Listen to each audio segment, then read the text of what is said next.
ہم بات کر رہے تھے کہ تو اللہ پاک نے نزول قرآن کی خوشی میں روزے رکھوائے ہیں ایک مہینے کے. قرآن جس مہینے میں نازل ہوا وہ مہینہ سب سے افضل، جس رات میں نازل ہوا وہ رات سب سے افضل، جس ہستی پر نازل ہوا وہ ہستی سب سے افضل. الحمدللہ اللہ رب العزت نے اس مہینے میں کس طرح سے نبی صلی اللہ علیہ وسلم کو حضرت جبریل علیہ السلام کے توسط سے بار بار قرآن ریوائز کروایا. جیسا کہ سیدنا عبداللہ ابن عباس کہتے ہیں کان رسول اللہ اجود الناس، اللہ کے رسول صلی اللہ علیہ وسلم سب سے زیادہ سخی انسان تھے، اور آپ کی سخاوت رمضان میں ریح مرسلہ کی طرح ہوتی تھی، یعنی تند و تیز طوفانوں کی طرح. ایسا تب ہوتا تھا جب سیدنا جبریل علیہ السلام آپ کو دورہ قرآن کرواتے تھے، اور ایسا ہر رات ہوتا تھا. تو یہ قرآن گواہی دے گا، یہ قرآن شفاعت کرے گا کہ میں نے اسے راتوں کی نیند سے روک دیا تھا. اور نبی صلی اللہ علیہ وسلم نے فرمایا من قام رمضان ایمانا و احتسابا غفر له ما تقدم من ذنبه، جس نے ایمان اور ثواب کی نیت کے ساتھ یعنی اخلاص کے ساتھ رمضان کی راتوں میں قیام کیا، اس کے پچھلے سارے گناہ معاف کر دیے جائیں گے. تو یہ قیام گواہی بنے گا، اس قیام کی وجہ سے پچھلے سارے گناہ معاف ہوتے ہیں.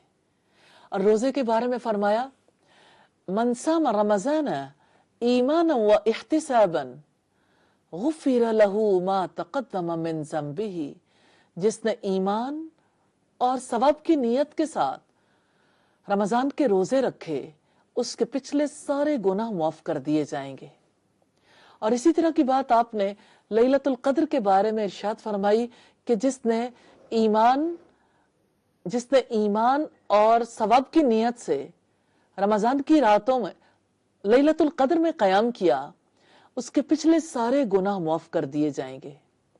تو بات ہے روزے کی کہ یہ روزہ بڑا خاص ہے، رمضان کا روزہ، کیونکہ رمضان میں پوری امت کو روزے رکھوائے گئے، سب پر روزے فرض کیے گئے.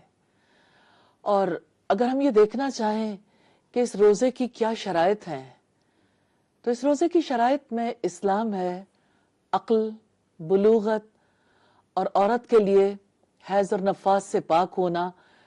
بخاری کی 1951، ابو داؤد کی 4402 اور بخاری کی 8 نمبر روایت سے ہمیں پتہ چلتا ہے. تو روزہ ہر مسلمان پر فرض ہے، ماں سوائے اس کے کہ کسی کی عقل نہ ہو، یعنی جس کو اللہ تعالیٰ نے مجنون کر دیا تو ظاہر ہے وہ تو روزہ نہیں رکھے گا، اور بچے پر روزہ فرض نہیں ہے، اور عورت پر مخصوص ایام میں روزے فرض نہیں رہتے، لیکن بعد کے ایام میں ان کی قضا دینی ہے. اسی طرح سے بیماری اور سفر، یہ 2 حالات ایسے ہیں جن میں روزہ چھوڑا جا سکتا ہے، لیکن بعد کے دنوں میں اس کی قضا دینی ضروری ہے. لیکن روزے میں جو اصل بات ہے وہ تقوی کی تربیت کی ہے. رب العزت نے کس طرح سے تقوی کی تربیت کی کہ ہر فرد ہر موقع پر اپنے ذہن میں کوشش سے نہیں، اپنے ذہن میں اس احساس کو تر و تازہ پاتا ہے کہ میں روزے سے ہوں. اسے یاد رہتا ہے، کیونکہ اس کو پیاس لگتی ہے تو اسے یاد آتا ہے میں روزے سے ہوں، اس کو بھوک لگتی ہے تو اسے یاد آتا ہے کہ میں روزے سے ہوں. تو اس کا مطلب یہ ہے کہ کھانا اور پینا تو ایسا عمل ہے نا جس کے انسان کو ضرورت پیش آتی رہتی ہے. تو کھانے اور پینے کے عمل کی یاد کی وجہ سے ایک انسان کس طرح سے کو ریلیٹ کرتا ہے نا کہ میں روزے سے ہوں، کھا پی نہیں سکتا. تو اللہ تعالیٰ نے تو مومن کی زندگی ایسی رکھی ہے جہاں اسے روزے سے ہی رہنا ہے. اور رمضان میں کھانے پینے کا روزہ ہے اور زندگی میں برائی کا روزہ ہے. اور آپ دیکھیں کہ اس روزے کی جزا کتنی بڑی ہے. کہ رب العزت نے فرمایا کہ یہ میرے لیے ہے، روزہ میرے لیے ہے، میں ہی اس کی جزا دوں گا، اور کون ہے جو اللہ سے بڑھ کر جزا دے سکتا ہو۔ سیدنا ابو ہریرہ رضی اللہ تعالی عنہ سے روایت ہے، اور یہ بہت اہم حدیث ہے، کہ وَالصِّيَامُ جُنَّةٌ، کہ روزہ ڈھال ہے۔ جب تم میں سے کسی کا روزہ ہو تو نہ دل لگی کی باتیں کرے، نہ شور و غل کرے، اگر اس سے گالی گلوچ دے یا اس سے کوئی لڑے تو کہہ دے میں روزے دار ہوں، میں روزے سے ہوں۔ اس حدیث سے ہمیں یہ پتہ چلتا ہے کہ روزہ بھی ایسی ڈھال ہے جو انسان کو دراصل برائی سے بچاتا ہے۔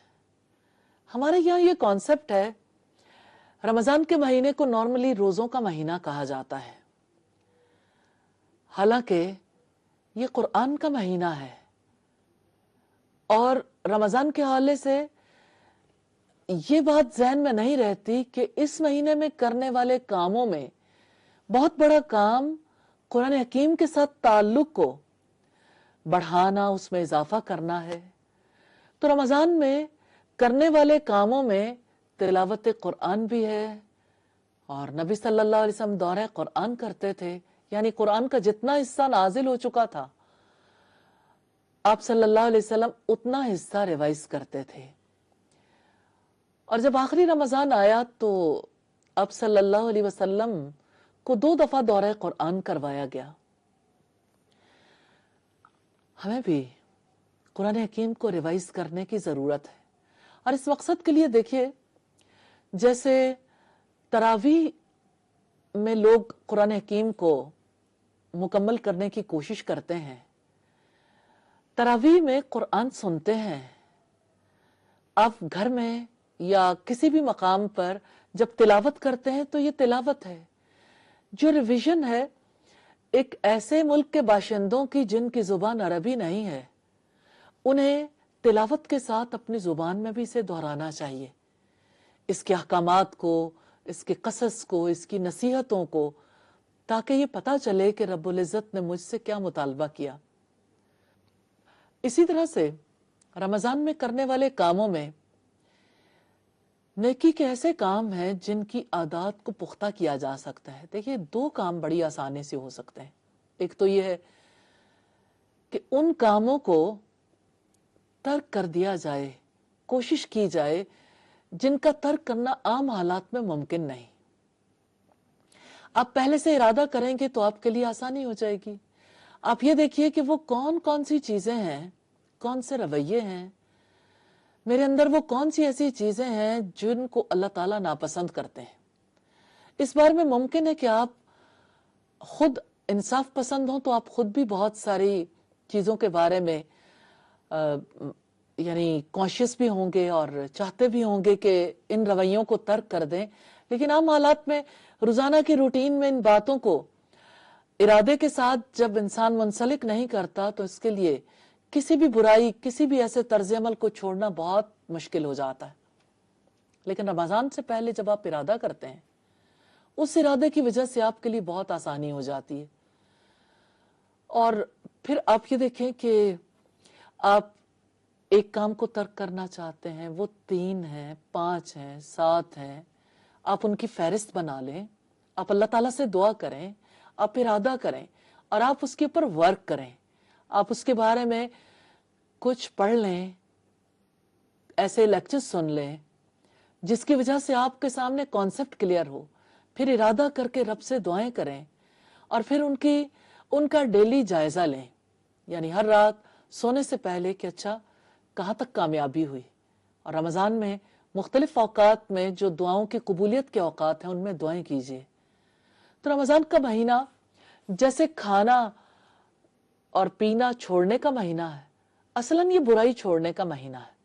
تو اس مہینے میں جب آپ اپنے لیے طے کریں گے تو آپ کی لائف کی کوالٹی بہتر ہوگی انشاءاللہ، اور اللہ تعالیٰ کے ناپسندیدہ کام چھوٹیں گے تو روزے کا اصل مقصد بھی پورا ہو جائے گا انشاءاللہ۔ اسی طرح سے کچھ کرنے والے کام ایسے ہیں جن کی عادت پختہ کی جا سکتی ہے، جیسے اپنی نمازوں میں خشوع کے حوالے سے، نماز کو بہتر بنانے کے لیے آپ بہت سے اینگل پہ کام کر سکتے ہیں نماز کی حفاظت کے لیے، نماز میں خشوع و خضوع کے لیے، اور نماز میں وقت کی پابندی کے لیے، اور مرد حضرات جو ہیں وہ جماعت کی پابندی کے لیے. تو اس کے لیے باقاعدہ طور پر پلان کیجئے کہ اپنی نمازوں کو بہتر بنانے کے لیے اس مہینے میں آپ نے کیا کیا کام کرنے ہیں. جب آپ اس کے لیے طے کر لیں گے اور ہر روز جائزہ لیں گے تو انشاءاللہ سہولت ہو جائے گی. روزے کے بارے میں بات چیت جاری رہے گی چھوٹی سی بریک کے بعد.